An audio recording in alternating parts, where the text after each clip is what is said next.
Salut les triathlètes et bienvenue dans ce nouvel épisode du podcast Devenir Triathletics Open Tri. Aujourd'hui, on se retrouve pour une interview non pas d'un, mais de deux pros. Un binôme à toute épreuve, celui formé par Héloïse Courvoisier et Julie Marano. D'un côté, Héloïse, paratriathlète malvoyante, membre de l'équipe de France, et de l'autre, Julie, sa guide et kinésithérapeute. Ensemble, elles nous ouvrent les portes de leur quotidien d'athlète de haut niveau, fait de passion, d'engagement et surtout de complicité. Elles nous racontent leur parcours respectif, la manière dont leur duo s'est formé après les Jeux paralympiques de Paris 2024 et comment elles constituent aujourd'hui une relation fondée sur la confiance, l'écoute et surtout un humour bien partagé. On parle aussi de l'organisation de l'entraînement pour un binôme, des adaptations spécifiques liées à la déficience visuelle d'Héloïse, de ligue de matériel et de financement, un sujet crucial pour continuer à performer au plus haut niveau pour elle. J'espère que cet épisode va vous plaire, c'est parti pour cet échange entre Héloïse, Julie et Hermano. Bonne écoute. Salut les sportifs, c'est Hermano et je suis très heureux de vous recevoir pour un nouvel épisode du podcast Devenir Triathlète X Open Tri. Aujourd'hui, je suis très contente de recevoir deux invités d'un coup, à savoir Héloïse Courvoisier et Julie Marano. Salut les filles. Salut. Salut. Bon, alors pourquoi deux ? On va revenir un petit peu sur le sujet. Déjà, un petit coucou à Dominique Collère qui nous a mis en relation et qui nous a proposé d'échanger. On reviendra aussi sur la team que Dominique a mis en place. Mais peut-être que je peux vous laisser vous présenter. Allez, qui commence ? On va passer l'honneur à Héloïse quand même parce que tout à l'heure, j'ai dit des choses méchantes. J'ai dit que c'était la fausse des handicapés, donc je vais me rattraper. Hein, Héloïse ? Bon, comme ça, les choses sont calées. Héloïse Courvoisier. J'ai 27 ans, je suis paratriathlète depuis 2020, en équipe de France depuis 2022. À côté de ça, je suis kinésithérapeute et donc je suis déficiente visuelle depuis la naissance suite à un cancer héréditaire de la rétine. Bon, voilà, ça place ça plante le décor. Avec toute la joie de vivre qu'elle a mis dans ce qu'elle a dit en plus. Hein. Ouais. C'était plus sympa en off en fait. Là, c'était vraiment très plat. Rassure-nous pour ceux qui te voient pas, parce que on va mettre la vidéo sur YouTube après, mais pour ceux qui ne font que t'écouter, t'as l'agna quand même, t'as le sourire d'habitude. Ah ouais, non, c'est super. Moi, j'aime bien présenter le truc comme un petit cadeau que mon papa m'a fait à la naissance, histoire de poser les bases. 19 tumeurs en 1 an et demi, franchement, c'était sympa. Mais non, sinon, moi, j'aime bien ma vie. Hein. 19 tumeurs, donc tout aux yeux ou Ouais, les deux yeux. J'ai eu 19 tumeurs et récidives de tumeurs de ma naissance à 1 an et demi. Voilà. Ce qui me laisse avec pas grand-chose aujourd'hui. Et ça, au-delà des problèmes de vue, ça t'a laissé des traces ? Il y a d'autres risques ? Est-ce que tu fais des contrôles réguliers pour éviter justement que ça métastase ou que ça attaque d'autres parties du corps ? J'ai un suivi régulier au niveau ophtalmo. Le fait est que les risques sont pas particulièrement au niveau ophtalmo. Mais ouais, il y a des risques de cancer secondaire qui peuvent arriver un peu n'importe où et un peu n'importe quand. Mais comme c'est compliqué de faire un suivi global sans savoir ce qu'on cherche, faut juste être hyper attentif. Mais ouais, il y a un petit potentiel quand même. Bon, le bon côté des choses qu'il faut quand même aller voir, c'est que tu es sportif de haut niveau. Donc en général, les sportifs de haut niveau connaissent bien leur corps. Donc tu devrais pas tarder à sentir si jamais il y a quelque chose qui se passe pas comme ça devrait. Ouais, après c'est compliqué parce que comme je disais, on sait pas trop où regarder. Mais voilà, d'expérience familiale, ça a été détecté un peu par hasard sur les cancers secondaires, donc ouais, faut juste se connaître quoi, un petit peu. Et sur le handicap que ça a généré, notamment tes yeux, ça veut dire qu'aujourd'hui tu as une acuité visuelle de combien ? Comment ça se transforme, enfin comment ça se transcrit dans ta vision ? Alors c'est toujours difficile de décrire ce que je vois puisque j'ai jamais vu autrement. Ou presque, mais de façon très factuelle. J'ai 1/10 à droite, une fois que je suis corrigée de ma myopie, et juste la perception lumineuse à gauche. et j'ai un champ visuel qui est quand même un petit peu réduit, mais j'ai pas une vision tubulaire ou juste en périphérie, donc ça me permet quand même de m'orienter assez facilement et je pense que le fait d'avoir vu comme ça depuis toujours, ça fait que je suis assez débrouillarde par rapport à ça et j'ai vraiment pas trop besoin dans le quotidien enfin j'ai mes petites stratégies mais je me sens pas particulièrement en situation de handicap dans mon quotidien quoi. Bon de toute façon c'est des stratégies qu'on finit par développer. Je rigolais un peu en off mais alors moi j'en suis pas au stade du handicap mais j'ai des problèmes de vue aussi. Moi je suis à 2/10 avec correction et c'est souvent avec les lentilles parce que les lunettes corrigent pas assez et c'est des lentilles spéciales et en fait je peux pas les supporter plus de 4-5 heures par jour parce qu'après ça devient un flou etc. Donc je vois un peu ce que tu partages. Après, moi, c'est venu beaucoup plus tard. C'est venu à 25-30 ans et c'était pas de naissance. Donc, tu vois, j'ai à peu près vu avant, avec correction, et maintenant, je vois beaucoup moins bien. Mais le fait qu'effectivement, t'aies jamais vu autrement, finalement, tu t'es adapté avec ça et t'as mis en place des stratégies pour pouvoir vivre avec la vue que t'avais, quoi. Ouais, c'est ça. Et puis, pour le coup, comme je disais, c'est héréditaire. Donc, ça me vient de mon papa qui était non-voyant. Et c'était un bon exemple aussi de personnes vraiment autonomes avec son handicap. Et donc, je pense que ça m'a aussi pas mal aidée.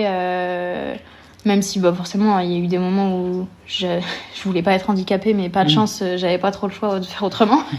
Mais donc, non, j'ai toujours cherché mon autonomie, quoi qu'il arrive. Mais en plus, un handicap aux yeux, c'est casse-pied parce que c'est malheureusement un handicap non visuel. C'est-à-dire que si t'as pas des grosses lunettes de soleil et puis une canne blanche, les gens se rendent pas forcément compte que tu vois pas bien.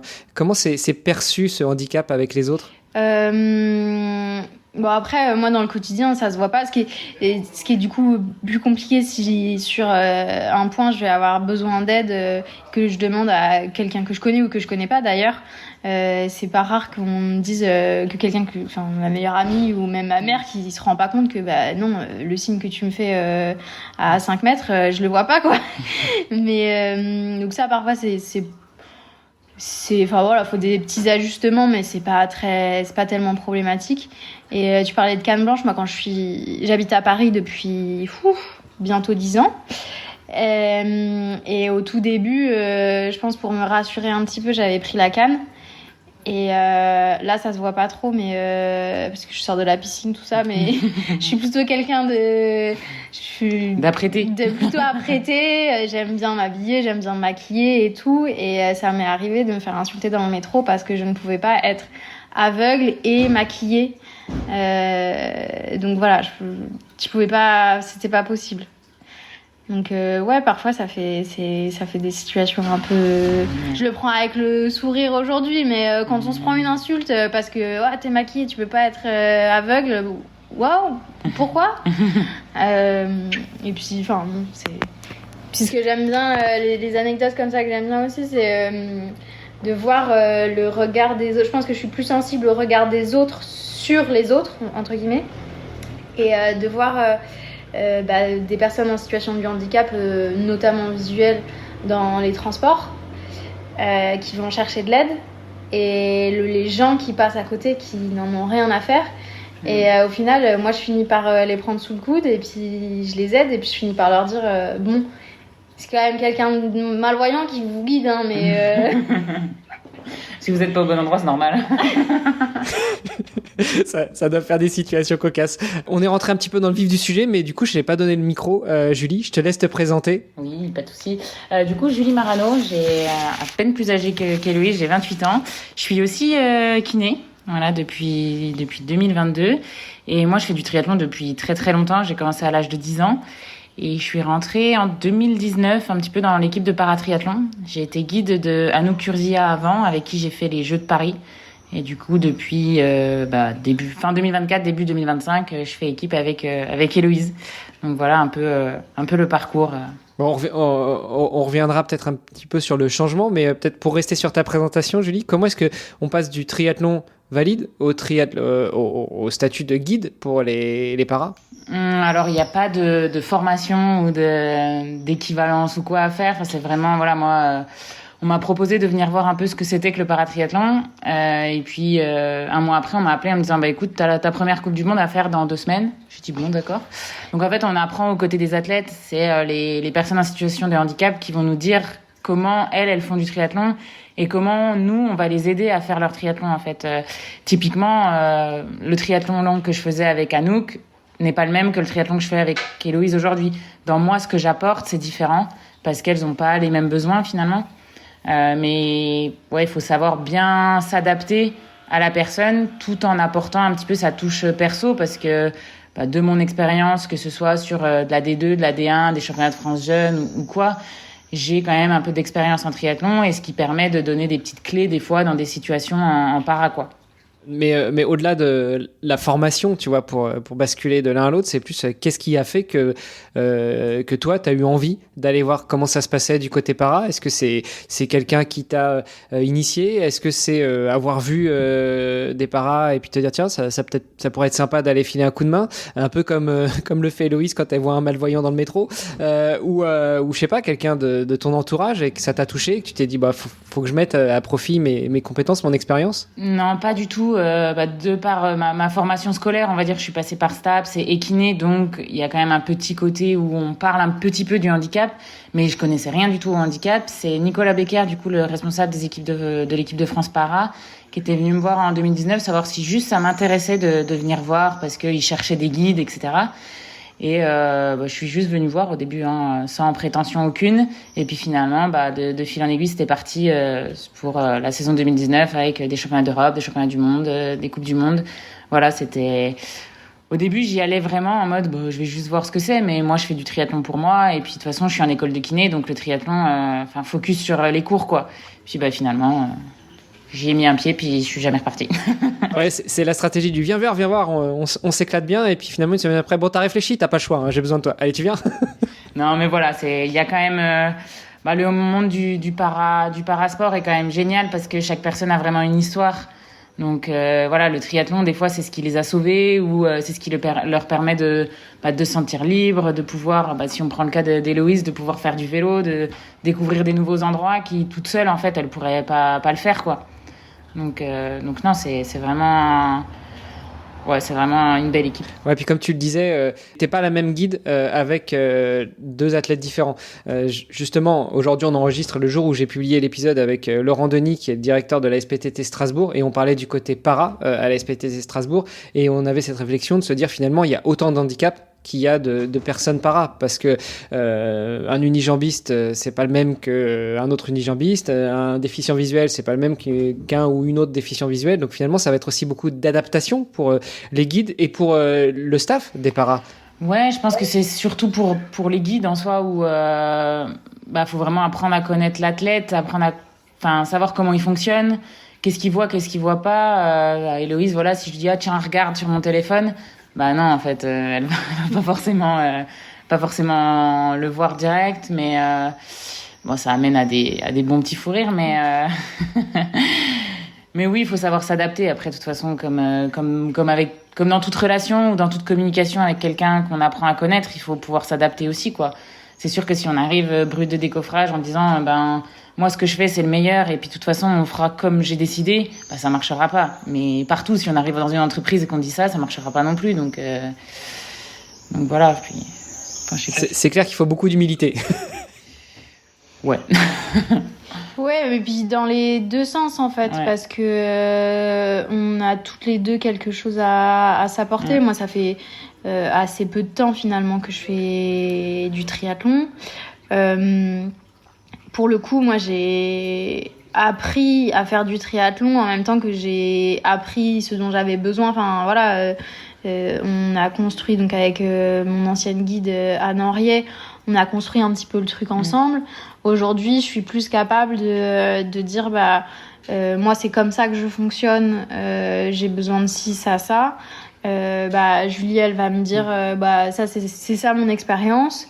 Et puis on va construire ensemble notre expérience à toutes les 2 qui va évoluer. Enfin voilà, moi je veux pas dire à Julie c'est absolument comme ça qu'on va faire. On voit au fur et à mesure, là on a fait 3 courses ensemble. On est encore en pleine construction. On voit que le binôme fonctionne bien, que ce soit à l'entraînement, en course ou dans le quotidien. Mais voilà, il y a forcément encore des choses à construire. C'est pas, enfin la vision de mettre un peu des pions, 2 athlètes plus ou moins performants pour faire le binôme performance, ça se vérifie pas forcément, je pense. Enfin, en tout cas, c'est pas ma vision du. C'est pas la nôtre. Moi, je pourrais pas partir parce on a fait 3 courses ensemble, mais on a déjà passé plus d'1 mois et demi ensemble, je pense, depuis le début de l'année. Donc moi, je pourrais pas partir comme ça avec quelqu'un avec qui je m'entends pas ou avec quelqu'un avec qui je partage pas les mêmes valeurs de la vie en général, en fait. Donc là-dessus, c'était assez clair. On a dit, on essaye, mais si ça marche pas, en fait, si on n'est pas compatible, tant pis, on fera différemment. Bon, il s'avère que ça se passe plutôt bien. Mais on pourra en parler aux gars qui font de l'aviron parce que, notamment pour les JO, ils qualifient les bateaux, ils qualifient pas les équipages. Et du coup, ils peuvent se retrouver avec des gens avec qui ça matche pas forcément. Bon, après, en équipe de France, ils passent quand même pas mal de temps ensemble. Mais là, pour le coup, vous vous retrouvez et bien toutes les deux. Comment vous vous êtes choisis, justement ? Est-ce que c'est toi, Julie, qui a été vers Héloïse ? Est-ce que c'est toi, Héloïse, qui a dit je cherche une nouvelle binôme, est-ce que tu peux viendre ? C'est un peu ça. Non, je pense que c'est un peu des deux côtés. Je pense que... moi, j'en ai parlé à Julie un peu avant les Jeux en me disant c'est pas le bon moment, mais en même temps, j'aimerais bien que... je te donne... je te dis ce que j'en pense. En fait, l'une comme l'autre, on avait la deuxième partie de notre binôme qui arrêtait. Donc, c'était aussi... je trouvais quelque chose d'un peu logique. On se connaissait, pas aussi bien qu'on apprend à se connaître maintenant, mais on passait déjà du temps ensemble, on s'entendait déjà bien. Et puis, je pense aussi que c'était rassurant pour moi de pas me lancer dans une recherche de guide qui a pas forcément d'expérience, parce que malgré tout, même si j'ai ma propre expérience, me dire que je vais sauter sur un vélo, sur le tandem, alors que quelqu'un sait déjà faire du tandem, c'est un peu plus rassurant que de me lancer derrière quelqu'un qui a jamais pris, qui a jamais piloté, quoi. Ouais, des petites choses comme ça. Et donc je t'en ai parlé. Ah, mais parce que c'est Julie qui pilote ? Oh non, ça aurait été plus drôle avec Héloïse devant. Bon, j'arrête avec mes blagues. On te laissera essayer si tu veux la prochaine fois. Mais moi, je me mets pas derrière. Non, mais c'est ce que j'ai dit à ma femme. Elle m'a dit non. Ça paraissait logique pour tout le monde, mais nous, on avait besoin quand même de se poser, d'en discuter et puis de voir si on partait un peu dans les mêmes directions. Moi, ce que j'ai dit à Héloïse, je dis c'est pas parce qu'il y a une guide de dispo, une athlète de dispo qu'il faut absolument qu'on se mette ensemble. Mais au final, oui, c'est vrai qu'on s'entendait bien, que on a... je pense de fait, on fait le même métier de base. On est 2 filles. On aime bien faire d'autres choses à côté du triathlon. Donc ça joue aussi. Il y en a pas une qui est tête baissée à fond. Je pense triathlon, je mange triathlon, je dors triathlon, et une autre qui a des activités un peu extra à côté. On a toutes les deux un peu nos quartiers à côté. C'est pas trop le mot, mais oui, mais c'est ça. On partage le triathlon, mais on partage d'autres choses aussi à côté. Donc ça rend le truc un peu cool, quoi. Ouais. Et du coup, qu'est-ce que vous partagez justement à côté ? Parce que là, t'as dit ça fait quelque temps que vous vous êtes retrouvés, que vous êtes ensemble sur le côté triathlon, mais qu'est-ce qu'un binôme para et valide partage au quotidien ? Hormis votre job, mais j'imagine que vous bossez pas dans le même cabinet. Non, on bosse pas. Vas-y. En somme, vas-y.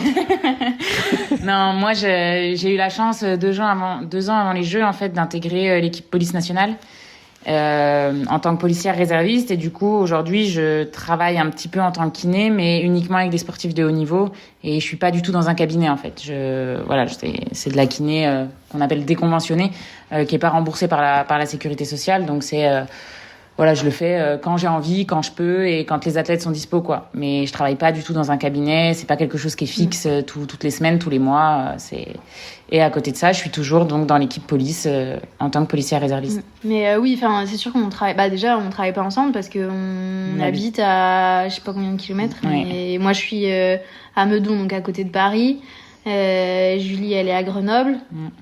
Alors, Ça se fait bien en vélo. je suis déjà C'est allée pour chez ramener le tandem. Julie est pas encore venue chez moi, mais bah, puis on n'a pas la même façon de travailler, mais Ouais. enfin là-dessus, ça aide aussi parce que quand on est en déplacement que toutes les deux, et Au bah, moins, on sait faire des soins de récup. On sait faire des soins.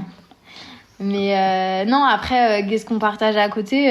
On a le même humour, le même. Ouais, on aime bien manger aussi, on aime bien les bons petits manger, plats. on aime bien. Enfin, on n'a pas encore été faire de la céramique ensemble. Je pense que c'est la ça va prochaine venir, étape. ouais.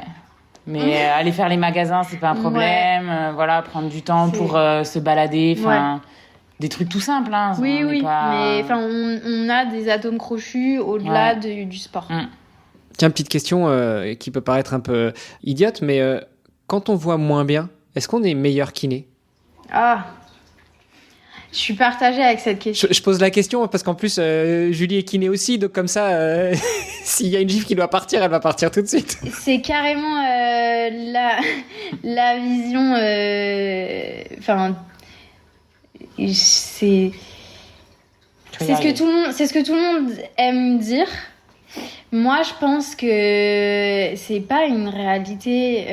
Je pense que quand on est kiné, on développe des compétences. Le fait est que quand on a un sens qui fonctionne moins bien, on est plus à l'écoute des autres. Donc peut-être qu'on a cette chose-là qui est développée un peu plus quand on arrive dans les études de kiné. Mais moi, je pense pas qu'on soit forcément meilleur kiné. Et puis, il y a tellement de kinés différentes. Enfin, je veux dire, On travaille pas pareil, non. Julie, elle est spécialisée en kiné du sport. Moi, je fais de la neuropédiatrie avec des enfants qui sont paralysés cérébraux ou myopathes. Enfin, je veux dire, c'est pas du tout la même kiné qu'on fait. Et demain, oui, faire un massage récup, je suis capable, mais aller strapper, je sais pas quel sportif, bon, bah, c'est pas mon quotidien de travail. Oui, je saurais le faire, mais je pense que je vais aller regarder un tuto YouTube, hein, pour être tout à fait honnête. Ne venez pas vous faire strapper chez moi, quoi. Bon, t'as l'habitude de travailler avec des enfants, mais il paraît que les sportifs de haut niveau, c'est des grands enfants, donc ça marche aussi, non? Non, ça marche pas. Ouais. Après, moi, j'ai choisi ça parce que là, ça se voit pas, mais je fais à peu près 1m12. Du coup, j'ai choisi la patientèle qui était adaptée à mon gabarit. Ce serait Je vois compliqué qu'on sens pour de elle de l'humour. strapper un rugbyman qui fait 1m70 en fait. C'est-à-dire Ouais, mais il y en a qui font 1m12 de largeur, donc ça va. pas possible, quoi. Tu voulais réagir, Julie, avant que je dise une connerie? Non, c'est bon. Tout est dit. Du coup, toi, Julie, tu as commencé le triathlon assez jeune, donc ça fait quelques années déjà que tu pratiques. Toi, Héloïse, c'était beaucoup plus tard. Comment t'es venue au triathlon? Comment je suis venue au triathlon? Alors, c'est marrant que tu aies parlé d'aviron. À la base, je faisais de l'aviron. C'est pareil, bizarre vu mon gabarit, mais j'aimais bien quand même. Il y a pas un rapport taille-rame, enfin taille-longueur des rames? Bah, quand on est 3 fois plus petit que la rame. pelle, c'est un petit peu plus compliqué. Non, mais ouais, je faisais de l'aviron. J'avais repris en 2019 dans un club parisien, et du coup, j'avais été conviée à quelques stages avec l'équipe de France de para-aviron. J'ai fait les championnats du monde indoor en 2020, juste avant le confinement. Et le fait est que j'étais en couple avec Thibaut Rigaudot, donc vice-champion paralympique aux Jeux de Paris 2024, qui a commencé, lui, fin 2018 le paratriathlon et qui est en équipe de France depuis fin 2019. Ouais, 2019, Il a fait la ouais. sélection. Ouais, comme moi. Et du coup, bah, le confinement est arrivé. Lui, il était aux États-Unis. Il me dit, ouais, tu m'achètes un tapis de course, machin, un truc. Donc, en fait, dans l'appartement, il y avait un home trainer, un tapis et un ergo. Sachant qu'on habitait dans un 40 mètres carrés sous les toits à Paris. Donc, bah, j'ai commencé à varier un petit peu plus mon activité parce que le confinement était long. Et je l'ai suivi en sortie de confinement parce qu'il allait s'entraîner chez son guide, donc Cyril Viennot, dans le Jura. Et là, j'ai fait la connaissance de Anne, qui est donc la compagne de Cyril. Et de fil en aiguille, Thibaut m'a offert un tandem à l'été pour mon anniversaire. Et il m'a dit, bah écoute, dans 2 mois, c'est les championnats de France. Anne, elle serait ok pour être ta guide. Vas-y, t'essayes. Bon, je nageais quand même de temps en temps avec lui. Et donc, c'est parti de là. On est parti 1 semaine pour s'entraîner en famille avec les Vienno-Henriet pour s'entraîner, pour faire du triathlon un petit peu. Sachant que moi, j'en faisais pas du tout. On était censé faire un triathlon qui a été annulé. Bref, on a fait les championnats de France en 2020. J'ai fait podium, 3e place. On était 3. Mais j'ai fait un podium. Bah, t'as fait un podium quand même. Bah, vous étiez que 3, mais ça veut dire que les autres avaient pas signé ou il y avait. Enfin voilà. Oui, bah après il y a rarement plus que 3 athlètes dans la KT en France, mais donc première expérience laborieuse, mais j'étais vraiment contente d'avoir fait ça, d'avoir réussi. Mais je comptais pas faire de triathlon particulièrement. Et puis finalement, l'année suivante, j'ai recommencé. Et puis c'était mieux. Et puis on avait suivi les Jeux. Donc les garçons étaient déjà aux Jeux à Tokyo. Donc avec Anne, on avait suivi la semaine. On s'était entraîné 1 semaine. On avait suivi des Jeux ensemble. Et donc on a refait les France. Ça s'est mieux passé. On a été soutenus par la fédération pour faire une manche de Coupe du Monde de fin de saison où il n'y avait pas grand monde. Mais ça faisait une première expérience internationale avec du meilleur matériel que celui que j'avais à la base puisque la fédération m'avait prêté un tandem. Et ça s'est bien passé. Et puis là, on s'est dit, on essaye. Et j'ai fait les tests de détection fin 2021. Donc tous les ans, la fédération organise un week-end de détection à Cannes, donc avec des petits tests dans les 3 disciplines pour détecter des potentiels qui peuvent après rentrer dans l'équipe relève et de fil en aiguille potentiellement avoir des sélections en équipe de France. Et quand même, ces tests-là, je me suis dit, mais j'ai pas ma place. Je suis à côté de la plaque.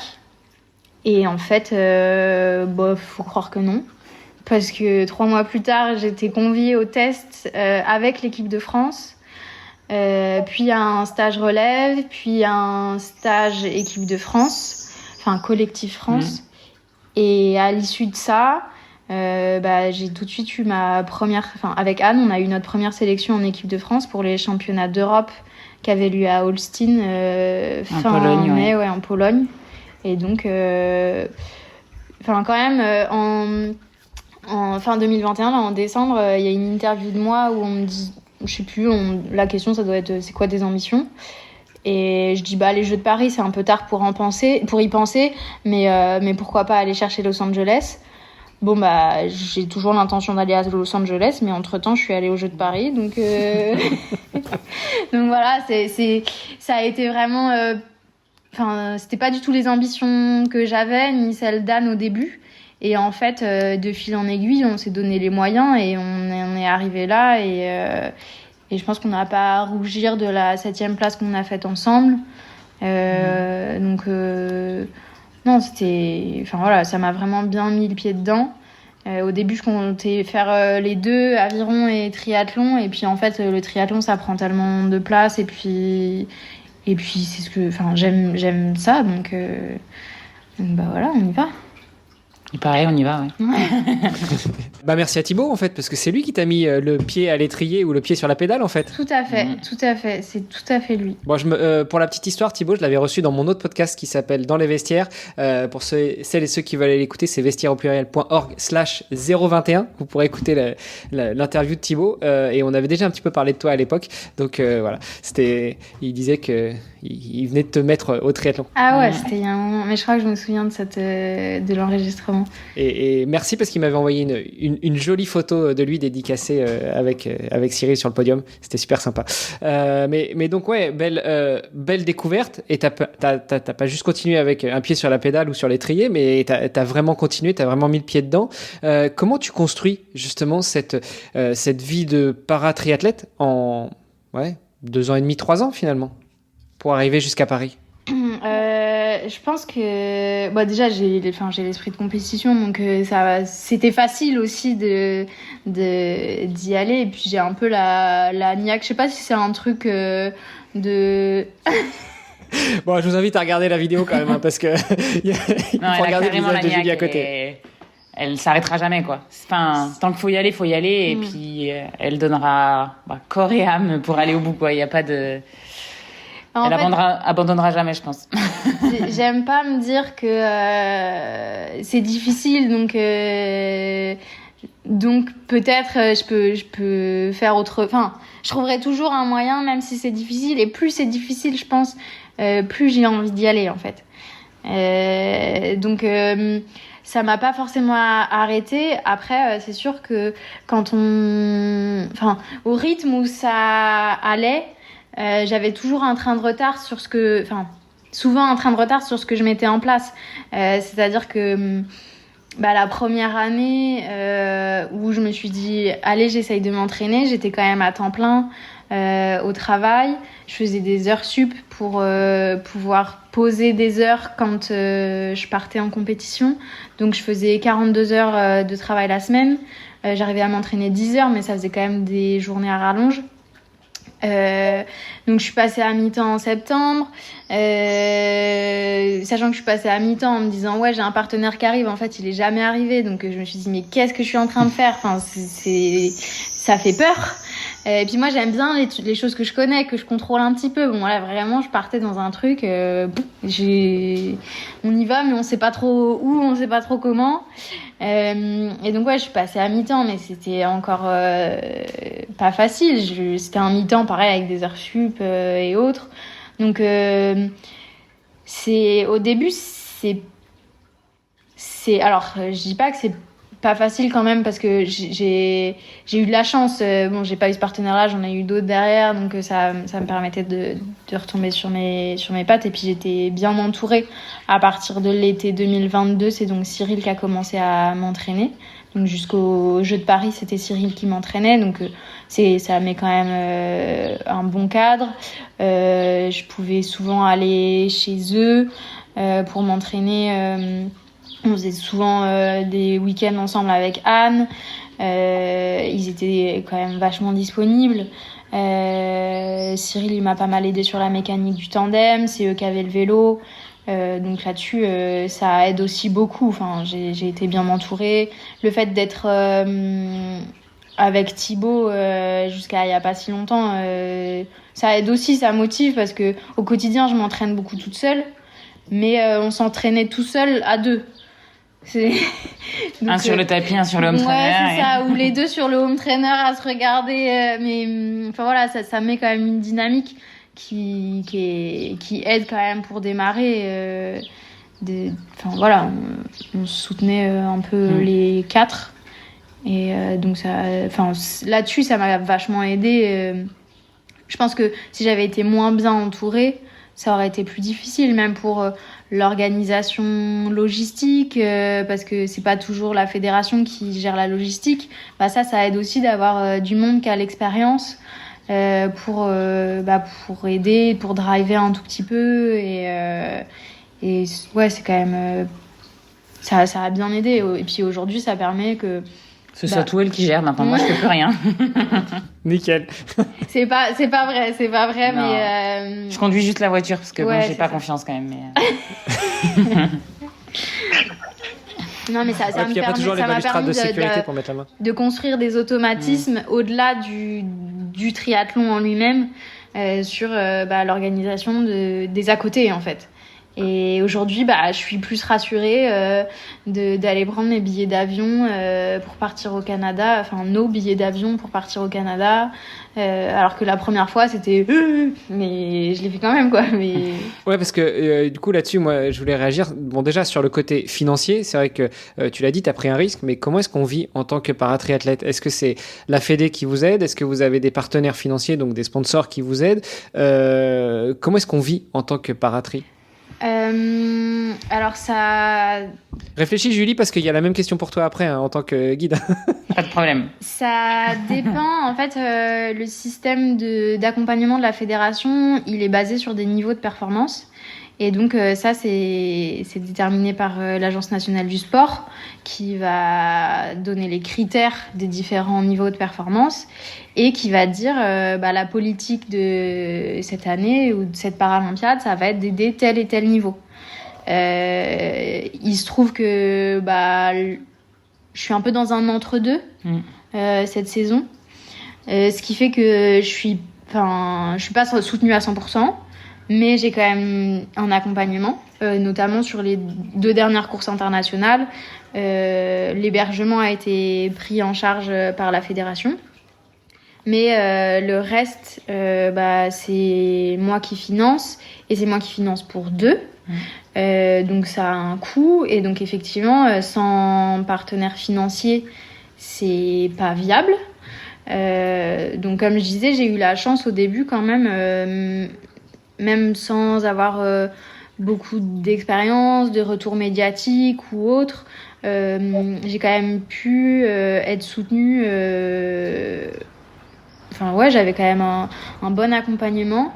La réalité des choses, c'est que post-Jeux de Paris, il y a quand même un gros trou. Il y a quand même un gros trou, et heureusement que j'ai mis de côté ce que j'ai pas utilisé les saisons dernières, parce que à l'heure actuelle, alors j'ai signé des partenariats qui sont pas encore tombés, mais ouais, toute la saison, tout le début de saison, c'est mes fonds propres. Et à savoir quand même, juste pour poser, je suis kiné à mi-temps dans le médico-social. C'est pas la partie la plus lucrative de la profession. Et aujourd'hui, mon salaire paye pas mon loyer. Donc en fait, en frais fixes, j'ai mon loyer, j'ai l'électricité, j'ai Internet, j'ai mon entraîneur, j'ai l'alimentation. Donc en fait, sinon c'est pas possible, c'est pas viable.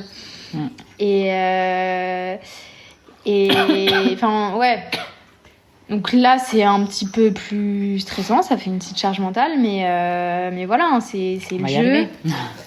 Et pour donner une idée, là, mon budget tel que je l'ai établi sur la saison 2025, alors c'est évidemment dans le meilleur des mondes, mais c'est 77 000. Et on a un dixième pour l'instant. Ouais, c'est ça. Donc c'est dans ce budget-là, je prévois de rémunérer Julie. Déjà, si je peux pas moi vivre au quotidien, je vais pas la rémunérer. Je suis désolée, ma petite, mais il va falloir faire. Il va falloir que tu manges. Si je suis pas là, t'es pas là. Non. Enfin si, mais autrement. Donc bon. Donc c'est ça, c'est quand même stressant. Après, il y a des choses qu'on refait pas tous les ans. Un tandem, là, le tandem, il est dans le budget.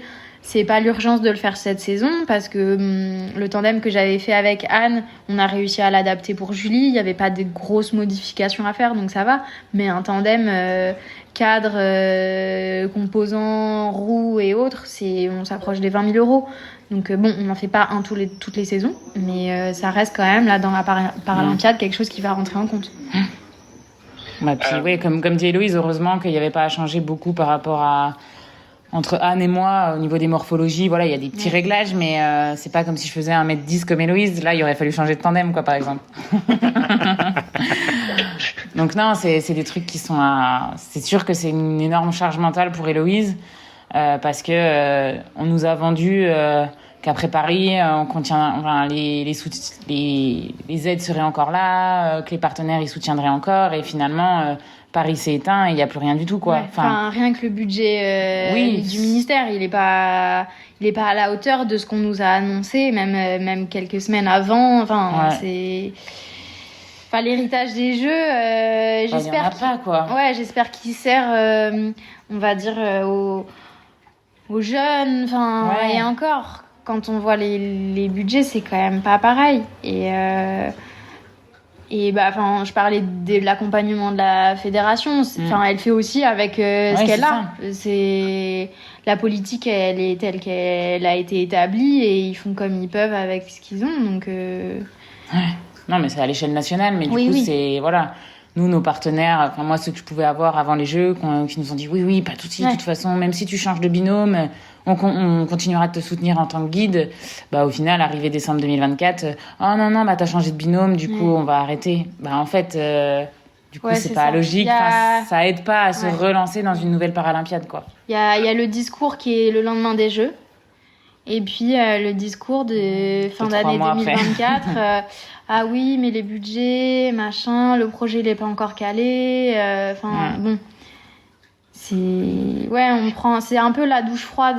Déjà que c'est pas forcément la période la plus facile. Le post-jeu est déjà compliqué. Quand en plus, on se retrouve face à ce genre de... Enfin, c'est la réalité des choses, hein, mais c'est aussi la réalité des entreprises. Mais c'est vrai que ça fait un tout qui peut être un peu lourd. Ouais, j'imagine.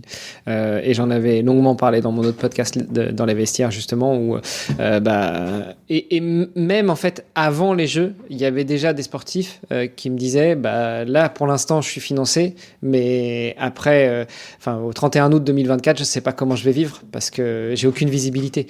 Donc je vois très bien, malheureusement. Mais du coup, Julie, je te donne la parole. Moi, je suis un peu dans une autre situation. Comme je le disais, du coup, je suis en contrat avec la police nationale et je fais partie de l'équipe des sportifs au niveau de la police. Et j'ai été reconduit pour cette année. Enfin, j'ai été reconduite. Donc en individuel. Pardon ? Donc en individuel. En individuel, oui. Je place un peu le nom d'Héloïse, mais c'est pas quelque chose qui dépend que de la police ou que de moi, qui dépend pas de moi d'ailleurs. Mais voilà, moi j'ai la chance d'être soutenue à ce niveau-là et du coup d'avoir un salaire fixe qui tombe tous les mois. Que je sois blessée, que je sois en pleine préparation, que je change de binôme, ou j'ai là-dessus, c'est assez serein du coup pour moi là-dessus, mais j'ai que ça. J'ai pas de partenaire. Si j'ai un partenaire matériel à côté, mais qui reste minime, quoi. Je peux pas aider Héloïse à financer la saison, c'est impossible, quoi, en fait. Puis c'est qu'un CDD, c'est-à-dire tous les ans c'est renouvelé. Oui, c'est ça. Potentiellement au 31 décembre 2025, j'y suis plus, quoi. Donc c'est aussi. Mais moi je suis soutenue par, c'est du coup la police, l'agence, la fédération qui me fait confiance aussi dans mon rôle de guide. Donc là-dessus je peux pas me plaindre. J'en suis très reconnaissante d'ailleurs. Mais c'est aussi pour ça que c'est dur de trouver d'autres guides parce que c'est difficile de dire à quelqu'un de venir, tiens viens t'entraîner 15 jours avec nous. Ouais, mais il fait comment ? Il va peut-être pas poser un congé sans solde et on peut pas promettre on va t'aider financièrement, on va te prendre en charge. C'est pas quelque chose aujourd'hui qu'on en est capable, c'est ce qu'on aimerait. En fait, on aimerait qu'il y ait d'autres filles qui soient guides et qui puissent moi me remplacer pour aller faire certaines courses ou sur des stages, pouvoir être plusieurs, ça là aujourd'hui si je me blesse, demain Héloïse elle court pas en fait. Donc on a besoin d'avoir une guide remplaçante et aujourd'hui on n'a personne. Donc si jamais quelqu'un écoute et se sent d'être guide, il n'y a pas besoin d'être faut savoir nager, rouler, courir à un certain niveau mais pas non plus comme Cassandre Beaugrand, donc c'est bon. Mais si ça vous intéresse, c'est celle qui nous écoute en tout cas, n'hésitez pas à nous envoyer un message, on sera ravis d'échanger avec une potentielle nouvelle guide, quoi. Bon alors déjà, moi je te propose pas parce que déjà c'est mort, je vois pas mieux que toi et puis en plus les binômes mixtes, je crois que ça n'existe pas encore. Non, il faut une fille qui ne court pas sur le circuit World Triathlon. C'est ça. Voilà. Parce que toi du coup tu cours en individuel mais sur le circuit police nationale, donc c'est complètement, c'est pas considéré comme World Triathlon. Ouais, non, il y a pas de circuit forcément police nationale. Il y en a très très peu des courses au niveau police. Mais je cours, moi je suis dans un club, je fais de la D3 ou je fais des courses pour moi, mais c'est vrai que j'ai du mal à faire deux choses, donc je préfère prendre le calendrier qu'on a fait avec Héloïse et me dire ok, ça c'est mes courses principales et moi à côté faire des petites courses qui m'intéressent. Mais c'est pour ça que je suis pas non plus dans un club de D1 ou de D2 où il y a des obligations avec des courses, avec des étapes à faire obligatoirement, quoi. Je suis assez libre là-dessus et ça j'aime bien m'organiser comme ça, quoi. Tu parles entraînement, justement, c'était un point que je voulais aborder. J'avais peur de l'oublier quand je t'ai redonné la parole, Julie, mais c'est bon, tu l'as remis dans le sujet, donc ça va. Autant toi, Julie, d'un point de vue individuel, tu peux t'entraîner seule, facilement, ok. Héloïse, comment est-ce que tu t'organises ? Parce que si il te manque une jambe, un bras, si t'es un para qui n'a pas de problème de vue, ça reste quand même possible pas forcément facile, mais aisé de s'entraîner. Quand on a une déficience visuelle, ça paraît plus compliqué. Et puis en plus, il y a quand même le côté binôme. C'est-à-dire comment vous faites pour vous entraîner en binôme. Voilà, on a compris, toi, tu as été chez elle. Mais ça rajoute aussi une complexité, une difficulté au tandem. Ouais, alors moi, sur la partie individuelle, quand je suis chez moi, j'ai quand même pas trop de difficultés dans le sens où, bon, déjà, le reste visuel que j'ai me permet d'être quand même vraiment autonome, comme je disais. Après, je suis fatigable, donc j'ai mes adaptations. Mais pour nager en piscine, j'ai aucun problème parce que je gère avec la ligne d'eau, avec la ligne dans le fond. Alors, je m'entraîne avec le club et j'ai des créneaux aménagés dans ma nouvelle piscine à Meudon où soit ils me mettent une ligne, soit ils m'ouvrent quand il y a que les scolaires. Et donc, j'ai ma ligne à moi et c'est beaucoup plus confortable que de devoir doubler dans la ligne. Enfin, ça, en fait, on se rend pas compte, mais ça peut vite être fatigant. Donc, là-dessus, je gère quand même... j'ai des facilitations quand même par rapport à ça, que ce soit avec le club ou avec la piscine où je nage. Surtout que tu le disais tout à l'heure, des fois il y a des gens qui sont pas super bien éduqués, soit qui se permettent certaines remarques dans le métro. Mais alors la piscine, je crois que c'est pas mal aussi. Hein. Entre le mec qui nage toujours au milieu de la ligne et puis qui regarde pas en fait, et donc si en plus t'as des problèmes de vue, moi ce que j'ai remarqué aussi, c'est qu'à chaque fois que je change de piscine, je me tape le bord. Parce que dans la piscine où j'ai l'habitude d'aller, je compte mes mouvements, je vois à peu près. Mais alors quand je change de piscine, même s'il y a le thé en bas, c'est un petit peu compliqué. Toi, ça te fait la même chose? Enfin, ça génère aussi des adaptations supplémentaires si tu peux pas nager dans ta piscine à Meudon. Ouais, alors La piscine, ça va. Ouais. La piscine, ça va. J'ai pas trop... Enfin, comme tout le monde, je pense, de temps en temps, je rate une culbute, mais ça va. C'est plus gênant quand il y a du monde qui attend au bout, là, et qui gêne pour faire sa culbute. Mais... Ils sont en train de prendre le café et pendant que toi, t'arrives. On a nagé ce matin en public à Besançon, c'était assez folklorique. Après, à part les piscines où il n'y a pas de drapeau, comme ce matin, j'ai pas trop de problèmes. Je me laisse vite... j'arrive quand même assez facilement, que ce soit en 25 ou en 50. J'ai pas tellement de difficultés là-dessus. Après, sur là où forcément ça joue le plus, c'est à vélo. À vélo, je fais que du home trainer. Je fais, je sais pas combien de temps j'y passe, mais je sens pas beaucoup l'air sur mon visage quand je fais du vélo. Donc, quand on est ensemble, déjà, c'est bien de borner ensemble parce que c'est quand même pas pareil de rouler à deux que de rouler en solo. Après, ça permet quand même de passer des bonnes séances sur le home trainer. C'est du qualitatif quand même. Donc, c'est bien. Mais effectivement, même j'ai pas les mêmes réglages. J'ai pas tout à fait la même position sur le tandem qui est en profil chrono que sur mon home trainer. Donc, c'est aussi bien de passer du temps dessus.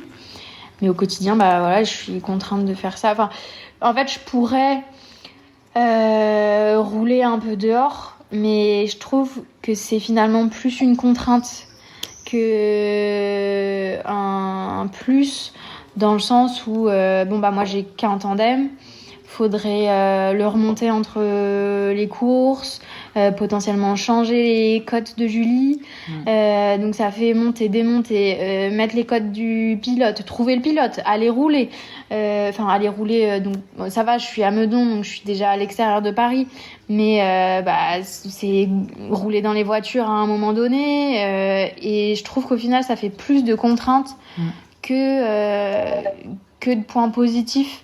Donc en fait, moi ça me dérange pas de faire du home trainer, j'ai toujours fait comme ça, donc c'est ok pour moi. Et après en course à pied, ça dépend beaucoup de mon niveau de fatigue et de fatigue visuelle. Si je sens que je suis un petit peu plus fatiguée, que ça va me demander de la concentration d'aller dehors, je vais mettre le tapis. Et sauf quand j'ai des séances. Quand c'est un footing, j'ai vraiment pas de mal à le faire sur le tapis. Un footing du 30-30, c'est pas gênant. Quand j'ai de l'allure, un petit peu du seuil, c'est quand même plus confortable d'aller le faire dehors. Et plus... c'est moi qui gère et c'est moins... automatique. Enfin voilà, le tapis c'est quand même, ça rend service, mais c'est moins bien. Et donc quand j'ai du seuil ou de la VMA, bon moi j'ai la piste qui est pas très loin. Quand j'ai du seuil, je vais sur les quais et puis ça, voilà, je gère comme ça. Et bon, bah, c'est sûr que quand on habite en région parisienne, c'est pas des grands apparts. Quand on met un home trainer, un tapis de course et un tandem, ça prend vite de la place. Je peux pas habiter dans un 9 mètres carrés. Mais c'est peut-être pour ça que mon salaire paye pas mon loyer. Mais... C'est ce que j'allais dire. Déjà que ton 250 mètres carrés, il est pas payé par ton loyer. Non, c'est pas 250 mètres carrés. Mais c'est pour ça que quand on se retrouve en stage, on passe quand même beaucoup de temps sur le tandem. Puis à nager avec le lien, à courir avec le lien finalement non, parce que t'es assez autonome, mais voilà, c'est aussi la différence que moi je vois par rapport à l'accompagnement que je faisais avec Anouk avant, où elle était vraiment aveugle, c'est-à-dire qu'il fallait l'accompagner pour tout. Moi ça me coûtait beaucoup aussi en énergie, mais pas forcément que pendant les entraînements, c'était surtout en dehors. Et là avec Héloïse c'est beaucoup plus facile parce que c'est un peu bizarre de dire ça chez les aveugles, mais elle voit mieux, en tout cas elle est beaucoup plus autonome. Et elle a moins besoin de moi, quoi. Même si on fait tout ensemble, je dois pas être vigilante pour deux, et du coup c'est beaucoup plus facile pour moi, quoi, à ce niveau-là.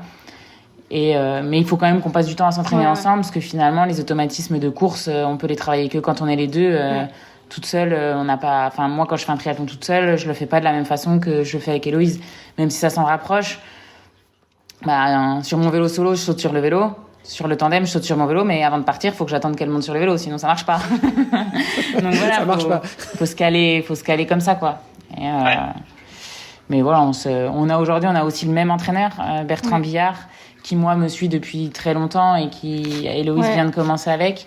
Mais du coup, c'est aussi super bien d'avoir le même entraîneur quand on est en binôme, parce qu'au moins, il n'y a pas à dire, ok, toi t'as quoi aujourd'hui? Bon moi j'ai ça, puis finalement tu fais un mix qui ressemble à rien. Là, c'est lui qui fait la planif, nous on gère rien du tout, et puis... C'est quand même... et puis même, c'est plus facile quand on discute de la saison, on n'a qu'un interlocuteur, et puis là-dessus, Bertrand, il fait vachement le job. Puis il peut faire le lien aussi s'il y a besoin avec la fédération, ça marche bien comme ça, quoi. C'est plus simple que s'il y avait deux entraîneurs, et du coup, pour le coup, moi j'ai toujours eu le même entraîneur que ma guide, parce que quand c'était Cyril qui m'entraînait, c'est Cyril qui entraînait Anne. Et là, ça paraissait aussi... quand j'ai changé d'entraîneur, Julie me disait, si on continue ensemble, peu importe qui tu choisis, je pense que j'irai avec ton entraîneur. Et le fait est que Bertrand, il a quand même un pied dans le para depuis un moment. Il s'y connaît en triathlon. Ouais, il s'y connaît un petit peu en triathlon. En clavicule aussi, mais... Mais donc c'est...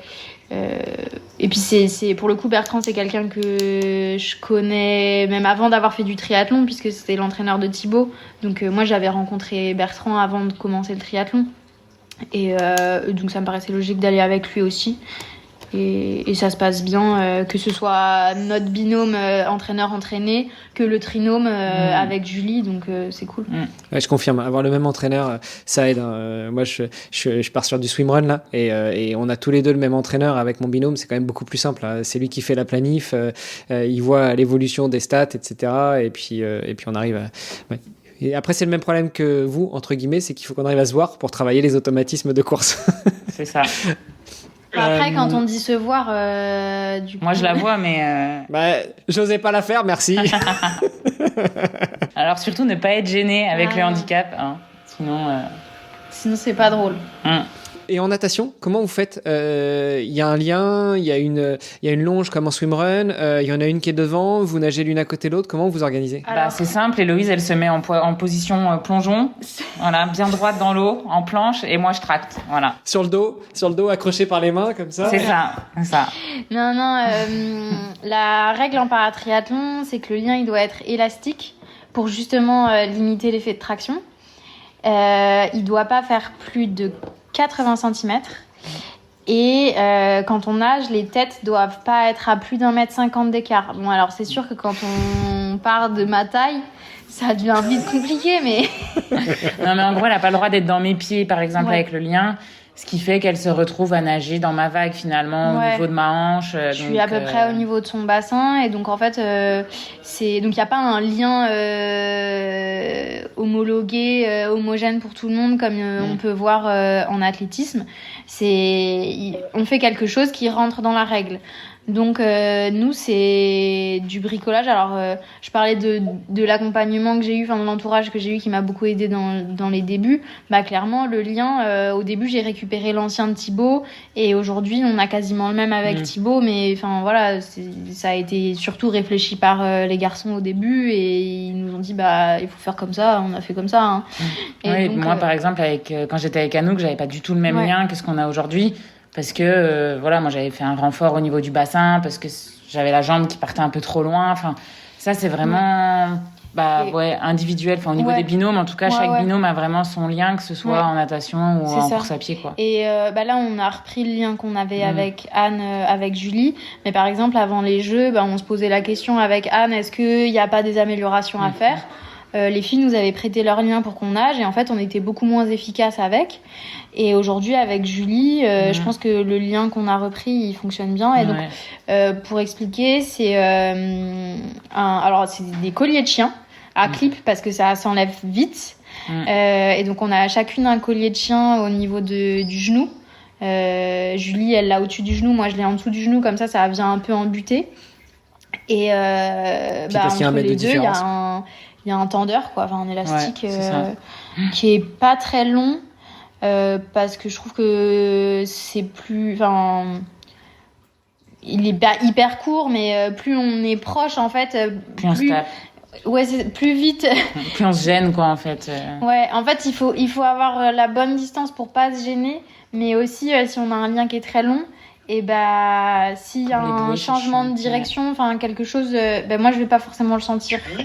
Je vais être moins réactive et si le lien est déjà très long, très élastique, je vais sentir que je dévie plus tard que s'il est un peu plus court. Donc voilà, faut jauger et là ça va, on se tape pas trop, je la griffe un petit peu, mais ça va.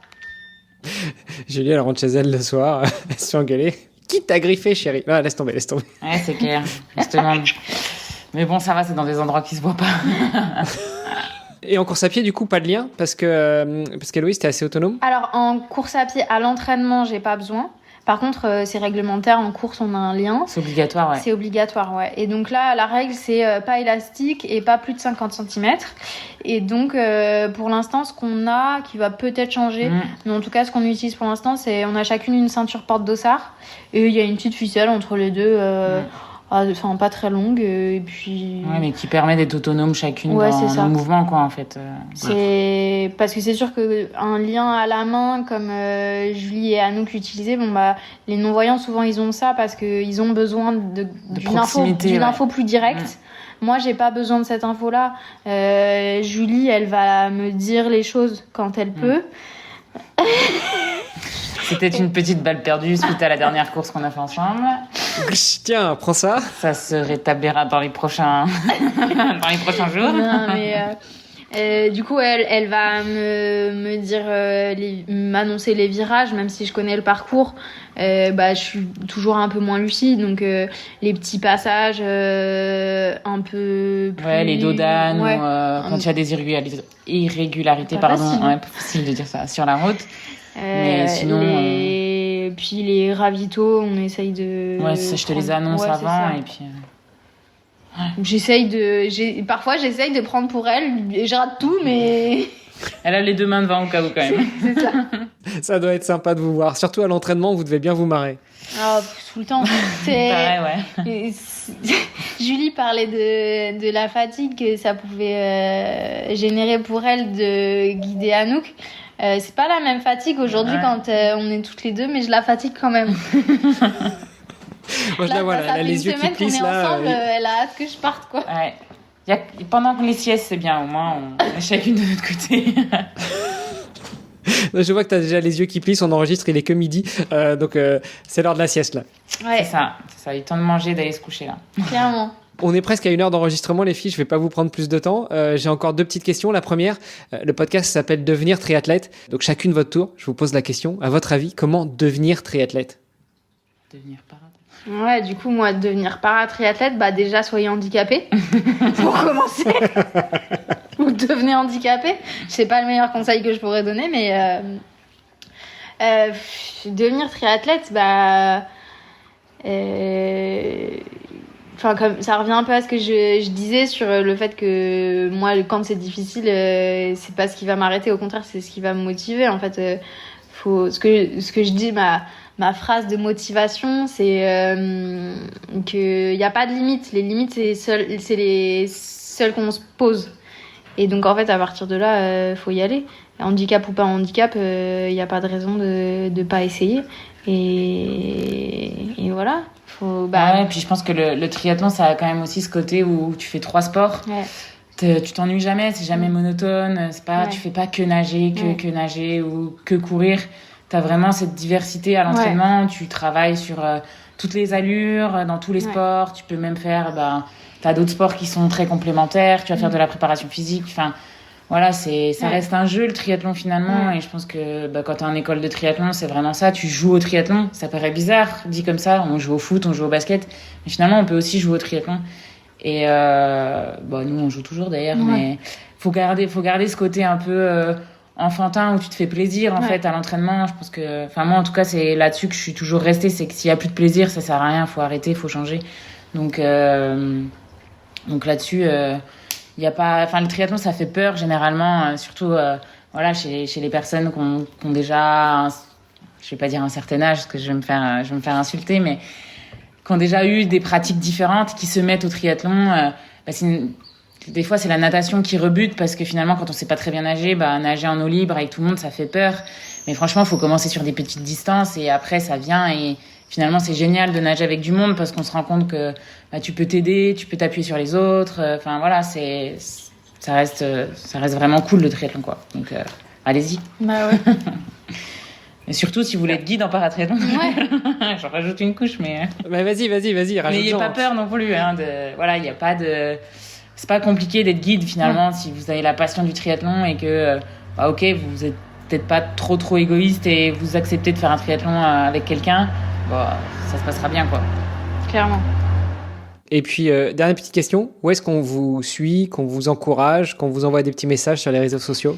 Alors on n'a pas encore de Instagram en commun. Ouais non mais on a chacune notre Instagram. On a chacune notre Instagram. Ouais. Donc sur Instagram, et Héloïse, elle a pas pu faire plus long comme moi. On pouvait pas mettre plus de caractères. C'est Héloïse.courvoisier.paratri. Il y avait pas plus long disponible. Moi, j'ai fait beaucoup plus simple. C'est Julie Marano. Pas de points, pas de tout simple. Mais voilà. Mais on est assez actifs, surtout quand on est toutes les deux. On essaye de faire des petites stories marrantes. Ouais. On aimerait bien faire plus de publications, mais on n'a pas forcément le contenu photo pendant les courses qui nous permet pour le moment. Donc, voilà. On n'est pas encore des Instagrammeuses, mais on y travaille. Bon, on ira voir. De toute façon, je remettrai ça dans les notes de l'épisode. Et puis, d'ici à ce que l'épisode sorte, peut-être que vous aurez créé votre Instagram commun. C'est pas dit, mais on aura peut-être plus de contenu, ouais. Ça marche. Profitez-en, hein, vous êtes ensemble. Donc, profitez-en là pour vous entraîner ensemble et faire du contenu avec. Ouais, pas de problème, ça, on y va. Et souvent, quand je prends des vidéos en vélo, elle me dit « Ah, mais t'as filmé à vélo ?» Et je dis « Ouais, j'ai fait 10 vidéos. » Elle s'en est pas rendue compte. Voilà. Mais il y en a une qui pilote, il y a l'autre qui s'amuse. C'est ça. À défaut de pédaler, elle prend des vidéos, quoi. Faut bien que je serve à quelque chose. Bon, c'est pas toujours très bien cadré, mais j'ai une excuse. Bon les filles, merci beaucoup, c'était un super moment. Je vous souhaite une bonne continuation et puis chères auditrices, chers auditeurs, on se donne rendez-vous la semaine prochaine pour un nouvel épisode. Ciao. Salut. Ciao. C'était Devenir triathlète X Open Tri. Merci d'avoir écouté cet épisode jusqu'au bout. Nous, on a pris beaucoup de plaisir à l'enregistrer. Alors si ça vous a plu, vous pouvez nous suivre sur nos réseaux sociaux, Instagram, LinkedIn et Facebook. On se rejoint maintenant sur devenirtriathlète.com. Vous allez retrouver l'ensemble des épisodes, mais aussi des outils, des ressources et des conseils gratuits pour débuter, progresser ou performer en triathlon. On ajoute toutes les semaines de nouvelles ressources. Si vous avez une idée d'invité, n'hésitez pas à nous envoyer un petit message. Et si vous voulez être accompagné sur vos prochains objectifs sportifs, connectez-vous sur opentree.fr et on se fera un plaisir de vous aider. Alors, n'hésitez pas, on se retrouve tout de suite sur devenirtriathlète.com et opentree.fr. Salut les sportifs.